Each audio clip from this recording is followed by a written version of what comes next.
Well, let's try it again.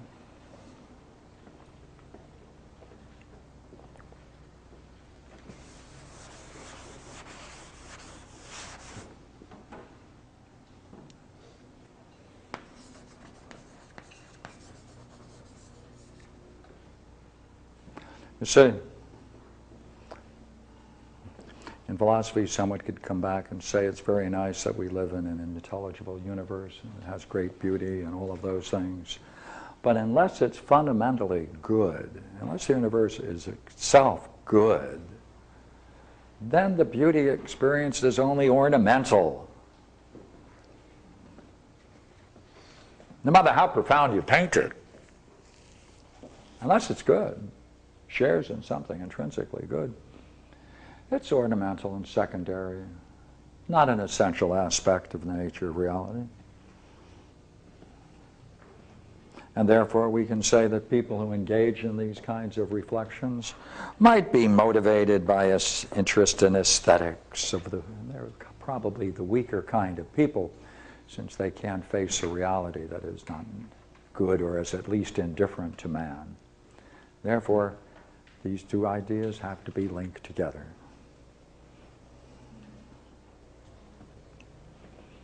And so, stop and you say to yourself,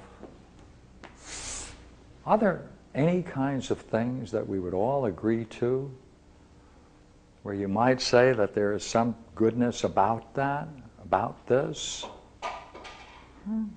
Now look here. Health.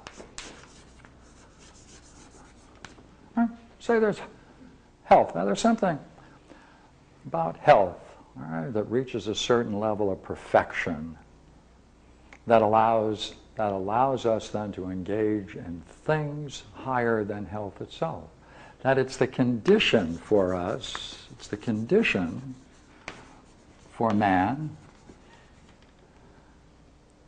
to then ignore his physical body with impunity and pursue higher goals. So therefore, health is the condition for man's journey.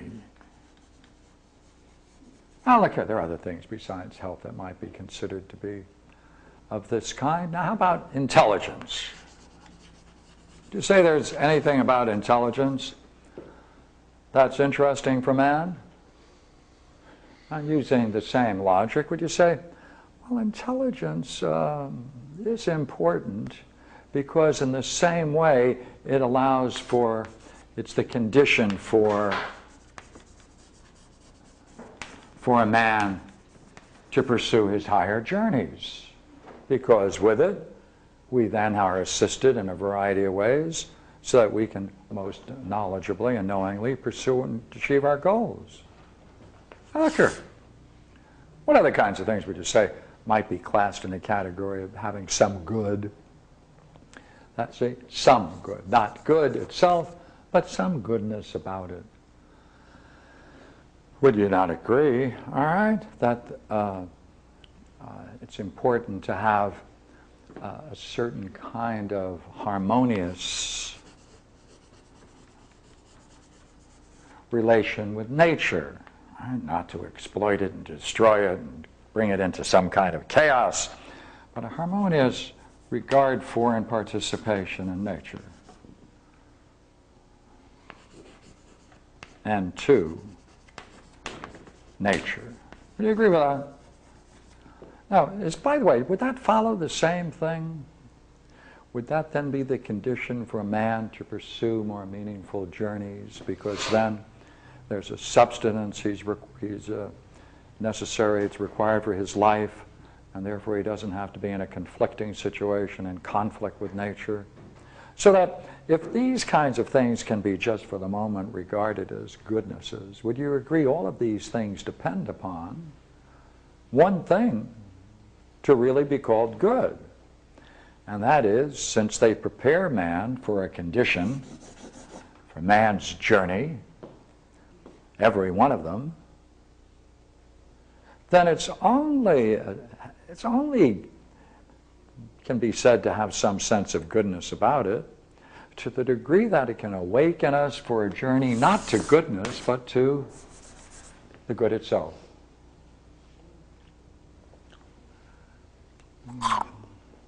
And if it doesn't do that, then it has a peripheral value.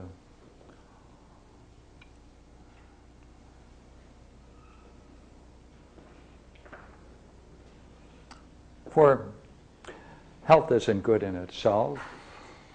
Adolf Hitler, people like himself, can be in good health. He can have vast intelligence. They're not good in itself. It allows for a condition. What kind of condition? Maximum ideal condition for man to pursue his own quest, his own journey. And now we are saying that these things can be said to have a certain goodness about them to the degree that man accepts that challenge for that kind of a quest or that kind of a journey, which culminates in some way, the good.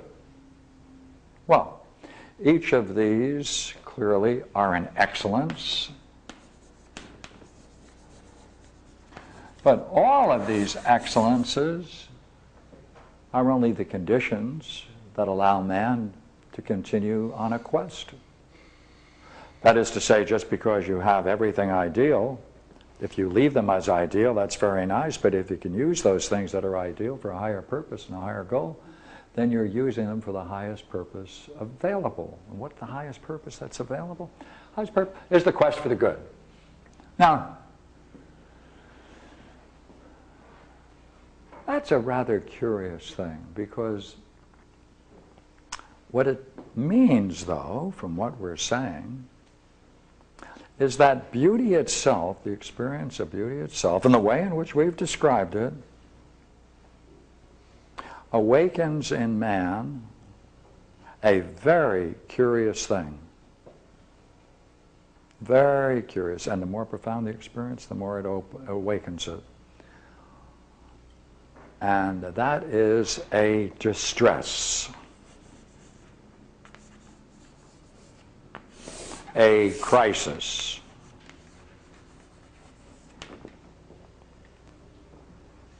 Now, not all people experience the crisis or the distress. But it's easy to bring them to that crisis if they are open to these types of experiences by putting forward a few simple questions.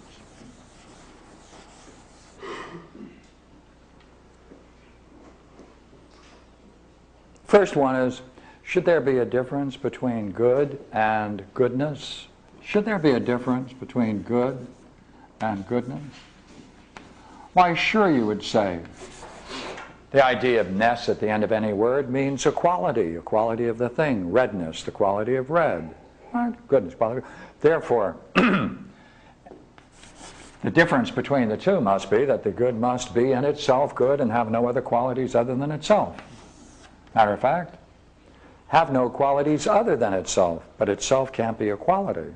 A quality is something that can be participated by something else, and that they can therefore share in it and be called by it. Same way as red. I don't mean anything other than taking the example of red.